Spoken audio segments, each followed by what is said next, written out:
Monsters! Welcome back and it's time for Kabanata 10, Kayamanan at Karalitaan ng El Filibusterismo. Matatandaan na sa Kabanata 6 na ulinigan ni Basilio ang pagbabalak ni Kapitan Basilio at ang kanyang pamilya na pumunta sa sa pagitan ng bayan ng Tiani at San Diego sapagkat mamimili sila doon ng alahas mula kay Simon. So, sa kabanatang ito na yung panahon na kung kailan si Simon ay nagtutungo sa bahay ni Kabisang Tales upang doon magbibenta ng kanyang alahas. Napili niya ang bahay ni Kabisang Tales sapagkat, sabi ko nga, napagitnaan ito sa bayan ng San Diego at ng bayan ng Tiani at meron siyang malawak na espasyo na pwede siyang makapagbenta. Si Simon ay may kasamang dalawang utusan na tagapagbuhat ng kanyang mga kahon-kahong alahas at matapos makipagkamustahan sa daan ay inilalabas ni Simon ang kanyang revolver. Nakita niya na si Kabisang Tales ay nakatingin sa kanya kaya tinanong niya ito kung kaya na ba siya na maproteksyonan ng revolver na iyon. At sinabi ni Kabisang Tales na may mga mahahaba silang baril na nakakatudla sa malayo. Kaya sinampulan siya ni Simon, itinudla niya sa may 200 talampakan ang layo at nahulog ang bunga ng isang puno. Kung kaya sinabi niya, ayan, kaya na ba? Sabi ni Kabisang Tales, okay na yan, kaya ka nang ipagtanggol ng iyong revolver.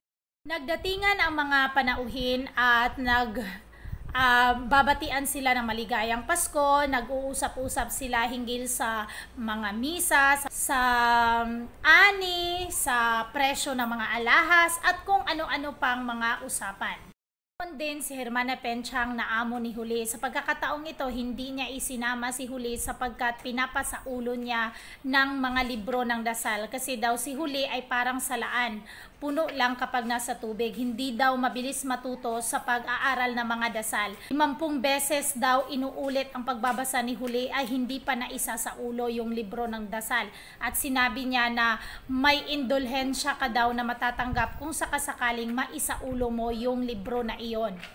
Wala nang magbenta ni Simon, inilabas niya ang mga hikaw, mga singsing at kwintas na nakuha niya sa mga unang sibilisasyon ng Roma.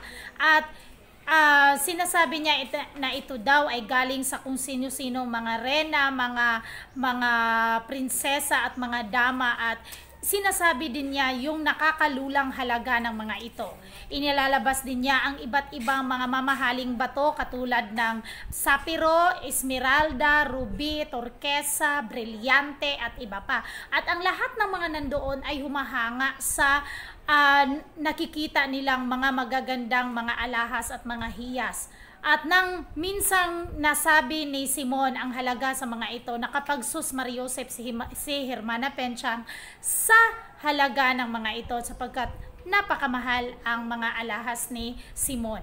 Isang hikaw na pag-aari ng isang dama na si Maria Antonieta ang inilalabas ni Simon at nagustuhan iyon ni Sinang at nagustuhan din siya ni Hermana Penchang kaya naisip niya na baka kung yun ang ibibigay niya sa Birhen ng Antipolo ay magkakatotoo ang lahat ng kanyang mga kahilingan. Gusto niya na mapasama sa isang milagro at makakaakyat sa langit.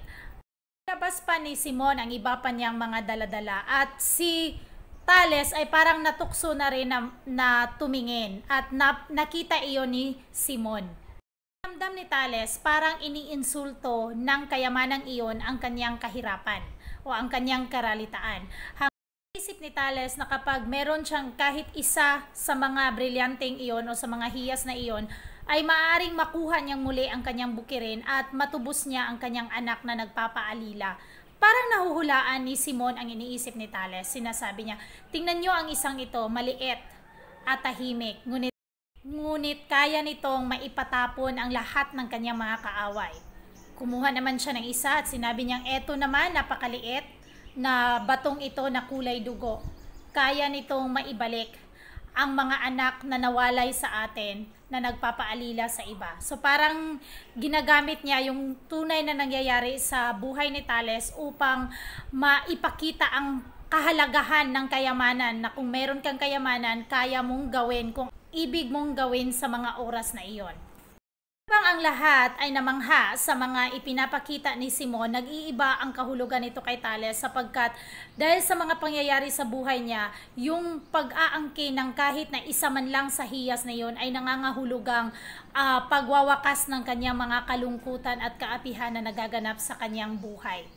Lahat ay nakakabili ng mga alahas ni Simon at dahil sa si Simon din ay bumibili din ng mga alahas, tinatanong niya si Kabisang Tales kung meron ba itong ipagbibili sa kanya.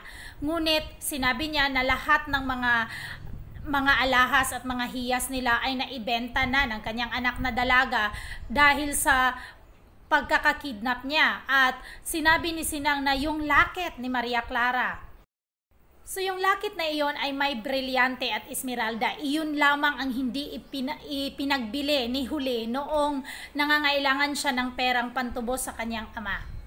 Nabilhin ni Simon ang lakit na iyon sa halagang 100 o kaya 500. So nang narinig niya 500, parang nabuhayan siya ng loob at naisip niya maaari ng makuha ang kanyang anak sa halagang 500. Sobra-sobra pa nga kasi 250 lang yung hiniram ni Huli mula kay Hermana Penchang. Ngunit sinabi ni Hermana Penchang na kung ako sa iyo, itago mo yan sapagkat mas pinili pa ni Huli na isanla ang sarili kaysa sa ibigay niya or isanla niya or ibenta niya yung alahas na iyon, yung lakit na iyon. Siguro yung naisip niya yung pagpapakasakit ni Maria Clara. Pero ang totoo, takot na takot si Hermana Penchang na baka matubos nga si Huli at wala na siyang mauutusan. Kaya sinabi ni Kabisang Tales na siya ay magtutungo sa bahay ni Hermana Penchang at kausapin ang anak kung papayag ba ito na ibenta yung kanyang lakit. Balak naman talaga sana na puntahan ni Kabisang Tales ang kanyang anak. Ngunit nang dumating siya sa bahagi ng kanyang sakahan, ay nakita niya doon ang isang tao na humalili sa kanyang lupa, kasama doon ang kanyang amo na praile, at tila ba hinahamak ang kanyang kalagayan, tila ba nagtatawanan ang mga ito. Kaya hindi siya tumuloy sa bahay ni Hermana Penchang. Si Kabisang Tales sa kanyang nasaksihan at nakita niyang tinuturo-turo pa ng mga ito ang kanyang bahay at nagtatawanan. Bumalik sa kanyang alaala sa panahon na sila ay nagsisimula sa kanilang bukirin, nagkakaingin, nagbubungkal, nagtatanim, at naaalala din niya ang pagkamatay ng kanyang asawa at anak. Kaya gabi na, hindi pa dumarating si Kabisang Tales. Sa nakatulog na lamang siya, pagising niya, nakita niya ang kinalalagyan ng kanyang revolver na wala ng laman. Nang bumangon siya, wala na ang kanyang revolver. Sa halip, isang papel doon ang kinababalutan ng lakit at merong nakasulat na ipagpaumanhin ninyo na ninanakawan ko kayo sa aking sariling tahanan. Kapalit nito, andito ang lakit na gustong-gusto ninyo, na ibig ninyong mapasa inyo. Ko ang inyong baril dahil sasama na ako sa mga tulisan at sa inyong pag-uwi umiba kayo ng daan sapagkat kung mahuhulog kayo sa aming mga kamay, hindi ko ituturing na minsan ikaw ay aking nagiging panauhin. Halip na magalit o kaya nalungkot dahil ninakaw ang kanyang baril, parang natutuwa pa si Kabisang Tales at sinasabi niyang natatagpuan ko na ang aking hinahanap. Konsiderasyon pero siguradong makakatupad sa kanyang mga pangako. Sa ilog dumaan ang kanyang 2 utusan ng pauwi na at siya naman ay dala ang mas mahalaga pang hiyas. Siya ay dumaan sa Natuwa si Simon nang nakita niyang may 4 na Guardia Sibil at hinahanap si Tales, at nang walang madatnan doon, si Tata Selo ang kinukuha. Iyon, 3 tao ang napabalitang namatay. Ang praile na tagapamahala ng bukirin, ang kasama nito, at ang kaniyang asawa. Ang bungo ng lalaki at may gilit sa lalamunan ang babae. Kapwa puno ng lupa ang mga bibig na ito, at sa tabi ng bangkay ng babae ay may isang papel na may nakasulat sa pamamagitan ng dugo na may pangalang Tales. Sa huling bahagi ng kabanata, meron siyang na mga nabanggit na mga pangalang taga-Kalamba na sa panahong iyon ay nakakaranas ng pang-aagaw ng kanilang mga lupain. Merong Luis Habana, Matias Villarmino, Nicasio, at marami pang iba.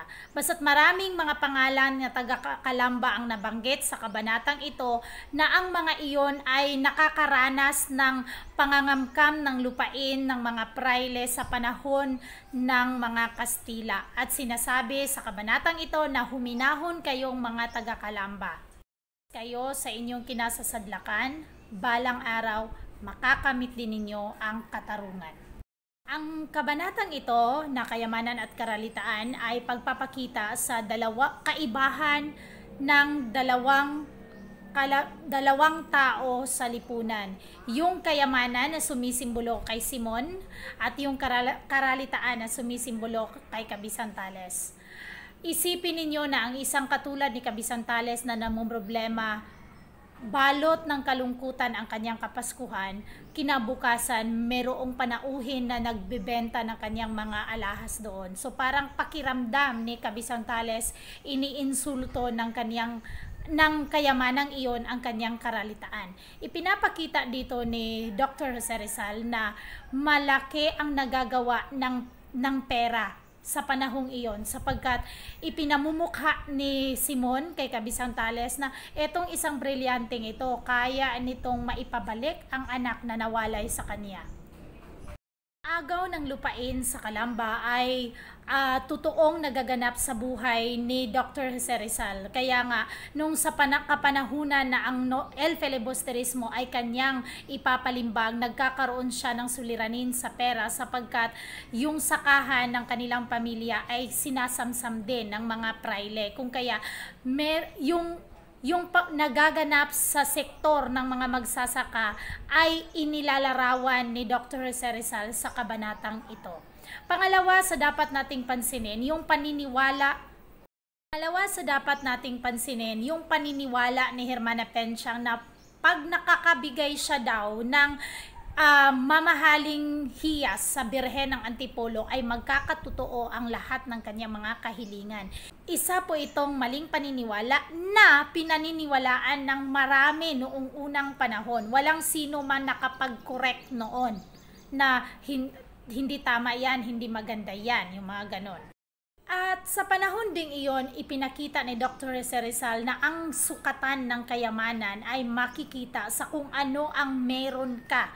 Yung mga hiyas, yung mga yaman ay makikita sa mga hiyas, mga ginto at mga brilyante.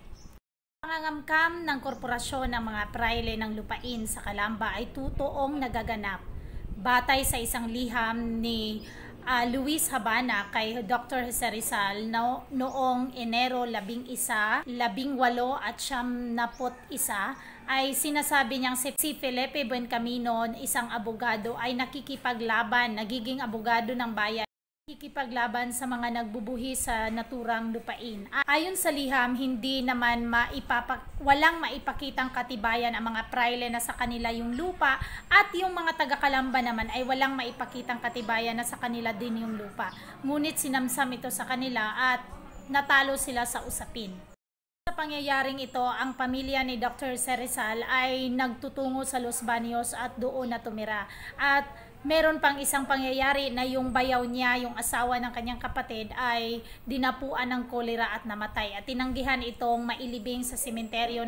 At ang isa pa sa kanyang bayaw na si Manuel Hidalgo na asawa ni Saturnina ay ipinatapon pa sa Tagbilaran, Bohol.